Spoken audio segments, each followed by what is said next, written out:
વડોદરામાં દાંડિયા બજારના કાકા સાહેબના ટેકરા વિસ્તારમાં વર્ષોથી ગટરની સમસ્યા યથાવત રહેતા સ્થાનિકોમાં ભારે આક્રોશ જોવા મળ્યો।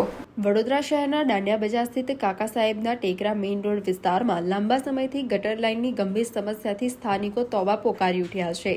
સ્થાનિક રહીશોનો આરોપ છે કે ચૂંટણી સમયે વચનો આપવા આવતા નેતાઓ અને કોર્પોરેટરો બાદમાં ક્યારેય ડોકાતા પણ નથી। કોર્પોરેશનના કર્મચારીઓ માત્ર સળિયા મારીને કામ ચલાવ સંતોષ માણે છે, પરંતુ સમસ્યાઓનો કાયમી ઉકેલ લાવવામાં આવતો નથી। સ્થાનિકોએ આક્રોશ વ્યક્ત કરતા જણાવ્યું કે ચૂંટાયેલા પ્રતિનિધિઓ લોકોના ફોન પણ ઉપાડતા નથી।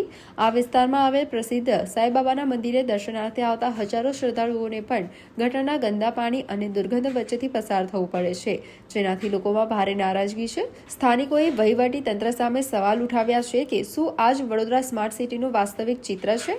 રહીશોએ તંત્રને સ્પષ્ટ ચેતવણી આપી છે કે જો આ ગટર સમસ્યાનો વહેલી તકે કાયમી નિકાલ કરવામાં નહીં આવે તો તેઓ આગામી દિવસોમાં વિસ્તારના કોર્પોરેટરોને ઘેરાવ કરી ઉગ્ર આંદોલન અને વિરોધ પ્રદર્શન કરશે।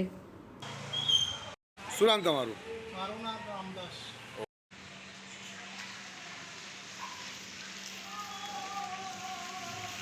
આ ડ્રેનેજ લાઈનનો પ્રોબ્લેમ છે અને છેલ્લા મહિનાથી પ્રોબ્લેમ ચાલે છે હા ઘરેથી કોર્પોરેશનને રજૂઆત કરી આઈને કરી જાય પણ ફરી પ્રોબ્લેમ એ ચાલુ રહે છે।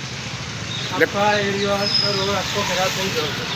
અમારે તે કોર્પોરેશન કોંગ્રેસ નાખે બીજેપી નાખે અમારી તો હમણાં કોઈ આવતું જ નહીં ફોન કરીએ તો બી નહીં આવતા। હવે કોર્પોરેશનને ફોન કરી દઉં તો મોકલો તો કરી ગયા એટલે ફરી ચાલુ ને ચાલુ જ છે।